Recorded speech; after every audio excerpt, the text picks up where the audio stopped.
Após uma semana de recesso, os ministros do Supremo Tribunal Federal definiram as penas de mais 6 réus do mensalão. Foi a primeira sessão comandada pelo novo presidente Joaquim Barbosa. O ministro Joaquim Barbosa, relator do mensalão, deu o primeiro voto do dia, mostrando que ainda não se acostumou com o novo cargo. É como voto, senhor presidente. É como voto. É a falta do hábito, não é? Nessa quarta, os ministros realizaram a dosimetria da pena de 6 réus. Breno Fischber e Enivaldo Quadrado, sócios da corretora Bônus Banval. Fischber foi condenado a 5 anos e 10 meses de prisão, mais multa de R$ 572 mil. Enivaldo Quadrado teve sua pena fechada em 5 anos e 9 meses, mais multa de R$ 29 mil. João Cláudio Genu, ex-assessor do deputado José Janene, líder do PP, falecido em 2010, pegou 7 anos e 3 meses, mais multa de R$ 520 mil. Jacinto Lamas, ex-tesoureiro do PL, foi condenado a 5 anos de prisão. Henrique Pisolato, ex-diretor de marketing do Banco do Brasil, e Rogério Tolentino, ex-advogado de Marcos Valério, tiveram hoje resolvidas algumas pendências. A pena foi fechada em 12 anos e 7 meses de prisão para Pisolato e de 8 anos e 11 meses para Tolentino.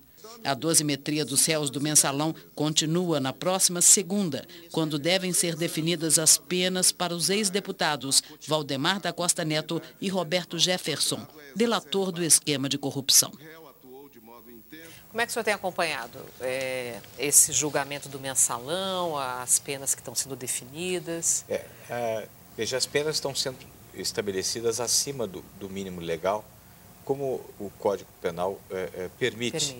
Muitas vezes elevadas, mas toda vez que se aplica uma pena elevada, deve haver uma motivação. É uma discricionariedade técnica, ou seja, é uma liberdade, mas uma liberdade que deve ser realizada com fundamentação. Me preocupa, no entanto, no julgamento do mensalão, a acusação de que nós estamos diante de um juízo de exceção. E me preocupa mais ainda a publicação que se fez de declarações de um eminente professor alemão, Klaus Roxin, de que ele teria feito críticas ao Supremo Tribunal Federal, que teria se submetido à opinião pública, que teria enganadamente adotado a sua teoria, e numa entrevista que um jornal publicou, e que, aliás, um artigo hoje na Folha também reproduz erroneamente, quando o professor Roxin, numa manifestação ao site Consultor Jurídico, nega absolutamente, está indignado com a utilização indevida do seu nome e das suas palavras, com a deturpação grave das suas palavras. Eu até tive a oportunidade de manifestar a minha vergonha em nome do nosso país, de ter sido utilizado indevidamente, e ele diz, em resposta, que jamais teve tanto desgosto de ter sido utilizado o seu nome e ter sido utilizado suas palavras de forma absolutamente deturpada. Então, me preocupa esta forma como se pretende colocar o Supremo Tribunal Federal como um juízo de exceção, novamente se comprometendo as instituições, novamente se colocando, se comprometer o Legislativo a fazer a compra de parlamentares, se agora se quer comprometer o Supremo, estabelecendo que ele tenha se transformado num juízo de exceção. E que se submeteu à opinião pública, que se submeteu à opinião pública, como se os ministros isso? do Supremo tivessem submetido à opinião pública quando é um processo longo, lento, de 7 anos, que houve opiniões favoráveis e opiniões contrárias em blogs, em revistas. Que está havendo desfecho e esses ministros que foram indicados momento, pelo próprio presidente Lula e pela presidente Dilma tiveram a sua independência. E com ampla defesa, ou seja, me preocupa muito esta ideia de querer levar para a nação a noção de que é uma justiça comprometida. Quando esses julgamentos tiveram uma ampla defesa... Estamos falando da principal corte brasileira, a principal corte brasileira, isso me preocupa muito. E amanhã o ministro Joaquim Barbosa assume definitivamente a presidência do Supremo Tribunal Federal. O primeiro negro a comandar a mais alta corte judiciária do país teve uma infância pobre e superou as dificuldades com estudo e determinação. É o que mostra a reportagem especial feita pela TV Brasil Central de Goiás, parceira da TV Cultura. Viemos até Paracatu. Erguido entre vales, com vegetação típica do Cerrado, o município é próspero, rico em ouro e em história. O casario antigo confirma a presença dos muitos escravos que ajudaram a construir Paracatu, onde hoje 60% da população é afrodescendente. A rotina dos moradores ainda conserva a simplicidade da vida no interior. E é neste cenário que estão as raízes de Joaquim Barbosa. Nesta rua tranquila, no bairro do Paracatuzinho, nasceu e viveu até os 16 anos o menino negro que impressionava pela expressão forte, retratada nesta foto de um documento de escola. Da casa simples em que morava com os pais, Joaquim e Benedita e os 7 irmãos, restou apenas o alicerce. Tudo que reflete hoje na vida do cidadão vem da criação, né? Vem do berço. A madrinha nos conta também que Joaquim tinha os estudos como prioridade. Mesmo assim, ficou 1 ano fora da escola, porque os pais não tinham condições de pagar uma taxa que era exigida pela direção da época. Hoje, na entrada do colégio, um painel com fotos do ministro e revistas em que foi destaque demonstram um pouco do orgulho que sentem pelo ex-aluno. Aqui na escola Antônio Carlos, Joaquim Barbosa encontrou professores que foram sua inspiração em muitas das escolhas que ele fez durante a vida. Mas hoje acontece o inverso. É ele, com a história e o exemplo de sucesso, que inspira muitos alunos que querem ser alguém um dia. Ele se formou em Direito e, assim como ele, eu tenho interesse em me formar em Direito. Ele foi uma pessoa pobre que, através dos estudos, conseguiu vencer na vida. Dona Maria Isabel é a única professora viva de Joaquim em Paracatu.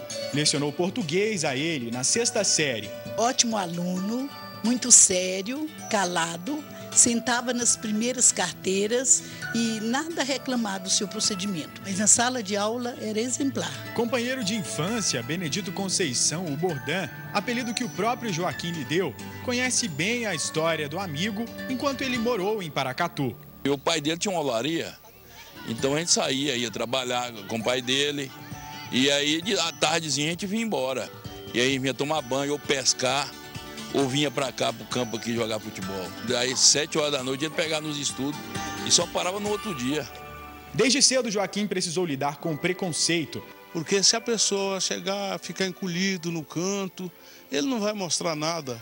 Então ele pegou a estrada, ele estudou. Doutor Joaquim, o ministro, é um homem valente. Seu José Barbosa é tio do ministro. Enxerga pouco, mas a memória é boa. Relembra a vida do sobrinho, que, segundo ele, nunca quis ser como os outros. Os homens aqui tem um estudozinho, vai trabalhar num banco e eu não quero isso. Não queria trabalhar no banco, queria ser outras coisas. Seu Zé tem certeza de que Joaquim Barbosa está preparado para o cargo que vai assumir. Dono de um currículo vasto, Joaquim fez direito, trabalhou no Itamaraty, foi procurador de justiça e tem carreira na academia, com mestrado e doutorado na Universidade da França. É professor convidado de universidades mundo afora e, além disso, é poliglota. Mas eu fico emocionado, até choro, né? Porque fazer o que ele fez sozinho não é fácil. Antes de se despedir da gente, seu Zé dedilha uma canção da tradicional tapuiada, que tem elementos da cultura negra. Uma mostra de que na família o importante é preservar raízes, para se lembrar sempre de onde veio. O que Paracatu e o Brasil esperam do menino humilde, que assume a maior cadeira da justiça do país, é que ele faça valer a frase estampada no mural da escola que um dia o inspirou, e nada mais. Chamou a atenção aí uma frase bem forte, né, dizendo que ele é um homem valente, né, uma pessoa que soube lidar com o preconceito. Como é que o senhor avalia isso? Chegar onde chegou. Olha, realmente existe preconceito, não há que se negar. E o ministro Joaquim Barbosa tem uma passagem importante pela academia, tenho relatos de alunos que foram seus orientandos na Universidade do Rio de Janeiro, na UERJ, e que tem por ele uma admiração muito grande, até a possibilidade de algo que não se imagina muito pelo seu estilo fechado, um pouco rude, de proximidade, de um homem que gosta muito de música brasileira, que gosta muito de bar, que gosta muito de conversa. Ou seja, ele tem um outro lado que ainda não apareceu e não que tá tão público assim. Então tão público, mas que demonstra que ele tem ao lado dessa rigidez pela luta que teve que empreender na vida também uma um lado humano e sensível. Aline, o que você espera do novo presidente do... Bom, veja, antes disso eu só queria comentar que a própria trajetória dele, esse traço forte de quem vai à luta, como diz o refrão, isso reflete o que tem que ser realmente o combate ao preconceito e pela emancipação do negro, né, de conquista de igualdade plena, porque nunca ela é concedida, né? A emancipação, o fim do preconceito sempre é resultado de uma luta, de se impor, de mostrar que não se vai retrair diante das forças de opressão, repressão e assim por diante. Então ele acaba simbolizando isso na sua própria trajetória. Acho que isso, o que esperar, eu acho que, assim, eu não sou da área, né, leiga, mas enquanto cidadã eu acho que a gente tem que esperar que se continue um trabalho exemplar, um trabalho de realmente julgar todos os casos mais importantes, políticos, como esse que está acontecendo, e que não pare por aí, né? Acho que a gente espera... continua falando aqui sobre preconceito racial. Na Semana da Consciência Negra, o Jornal da Cultura apresenta a chegada dos escravos em São Paulo e as suas primeiras ações na Constituição da Sociedade Brasileira. Presos aos grilhões, os negros chegaram em São Paulo como escravos no começo do século XVI. Quando não eram vendidos para as fazendas, realizavam na capital serviços domésticos ou trabalhavam vendendo mercadorias para os donos. A cidade de São Paulo, nessa década, no início do século XIX, é uma cidade pobre. É uma cidade onde, por volta de 30% dos fogos ou dos domicílios é chefiado por mulheres sós com seus filhos. E elas possuem, no geral, 1 a 2 escravos. E muitas vezes essa mulher, ela faz quitutes ou outros produtos e manda suas escravas venderem na rua. Eram chamadas escravas vendeiras. Livres ou ainda escravizados, sempre tiveram que lutar para conquistar seu espaço. Assim, em 1721, foi fundada a Irmandade de Nossa Senhora do Rosário dos Homens Pretos de São Paulo, a terceira mais antiga do Brasil. A primeira igreja ficava no centro da capital, no local onde foi erguida a Bovespa. Em 1903, a Irmandade foi para o Largo do Paissandu.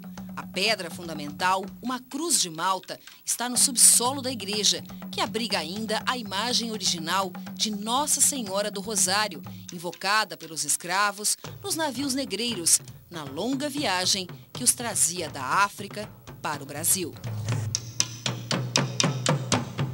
Já que ele não poderia frequentar a igreja do branco, por que não formar a igreja do povo negro?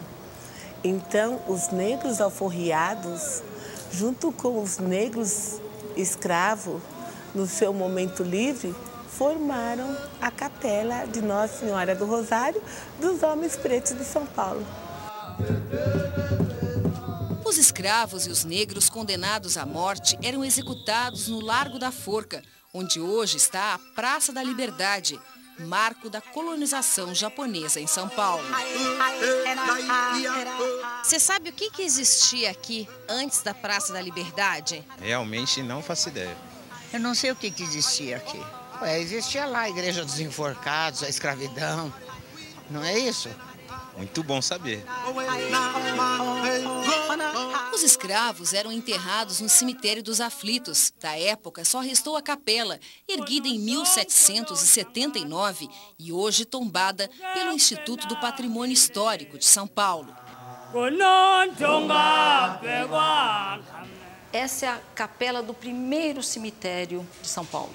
Esse cemitério ele foi construído, se pode se chamar de construção, porque ele eram barrancos, era um lugar que era para os negros, para os desvalidos. Porque naquela ocasião quem tinha dinheiro acabava sendo enterrado nas igrejas, no entorno das igrejas ou dentro das próprias igrejas. E essas pessoas eram esses negros e esses pobres que não tinham onde ser enterrados. Com mais de 300 anos, esta porta da capela chama a atenção. Os Os fiéis devotos acreditam que se baterem 3 vezes na porta, terão seus pedidos atendidos por José das Chagas, o Chaguinhas, soldado negro que em 1821 liderou uma revolta contra o então governo de São Paulo. O motivo era a falta de pagamento do soldo. Conta a história que quando foi preso, Chaguinhas teria assumido toda a responsabilidade pela revolta. Condenado à forca, a corda teria se partido 3 vezes antes dele ser decapitado. Acabou se tornando um mártir popular. No local da execução foi erguida uma cruz, um velário, depois uma capela, que deu origem à atual Igreja dos Enforcados. Até hoje, a igreja é local de forte devoção religiosa. Se eu não vem aqui, parece que não está bom. São Paulo teve papel fundamental na luta pela abolição. Um dos líderes é homenageado com este busto no Largo do Arouche. Luiz Gama nasceu livre, mas foi vendido pelo próprio pai como escravo. Aprendeu a ler, escrever e se tornou um rábula, um advogado sem diploma, que lutou para tirar outros irmãos negros da escravidão.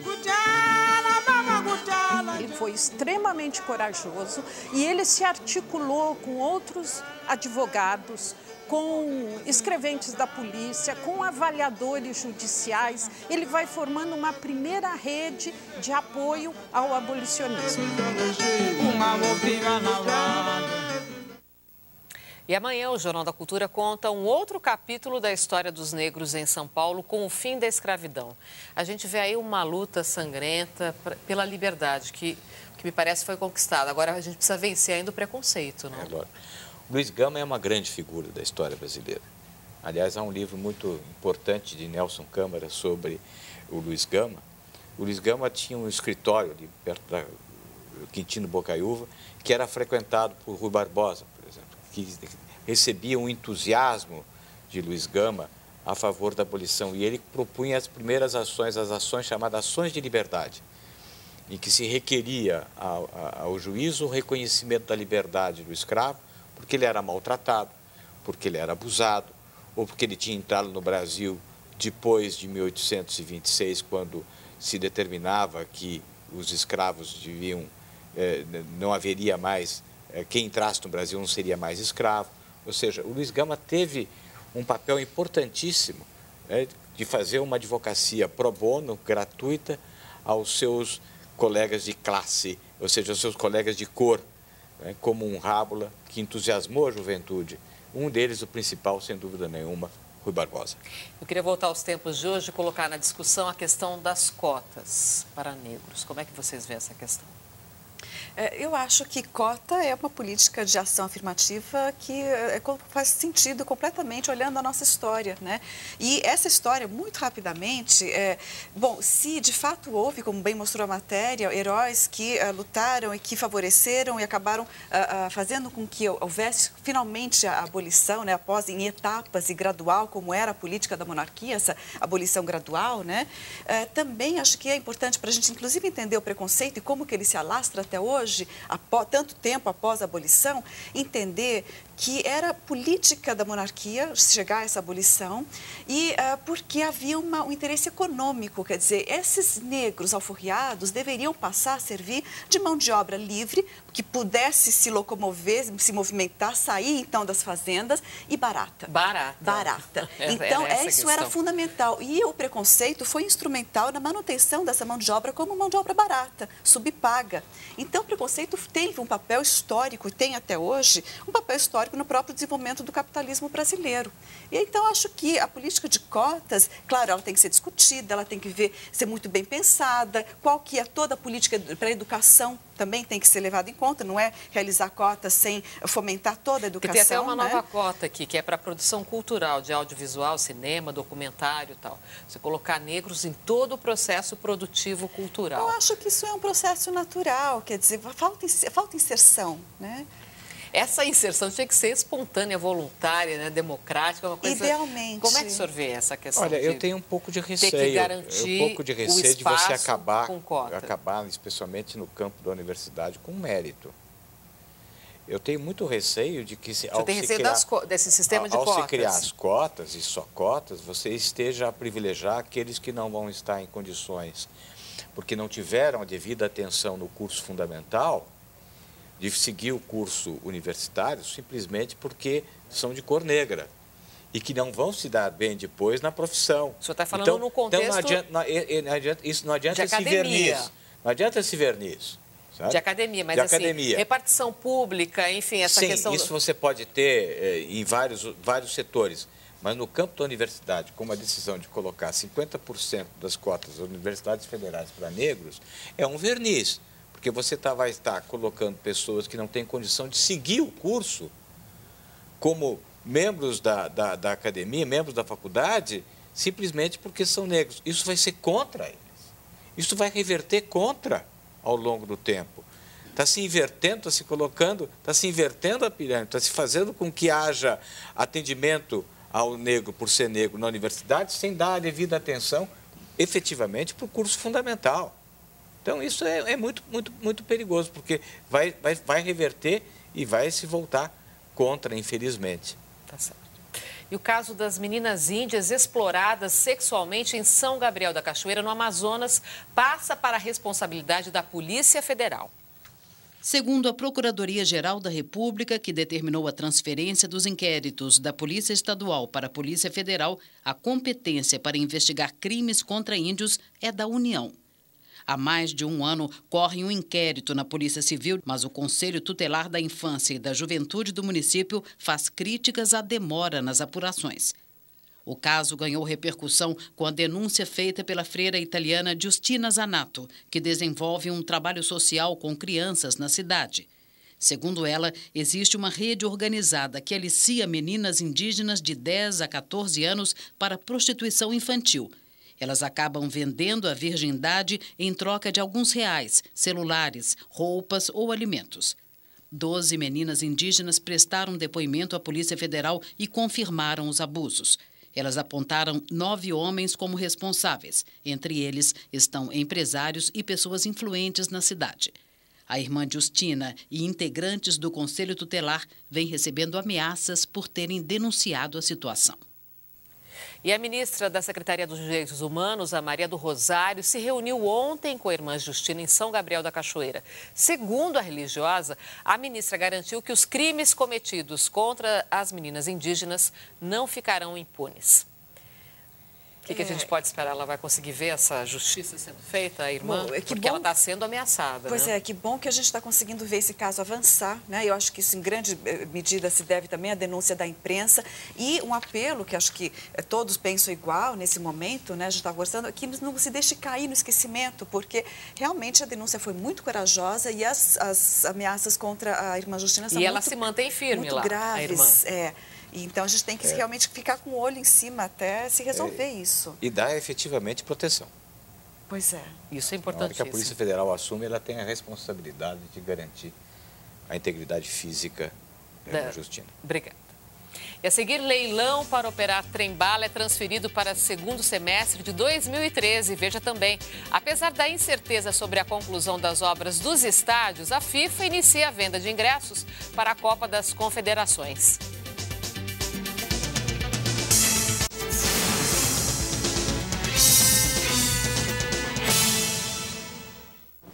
Hoje, 10 da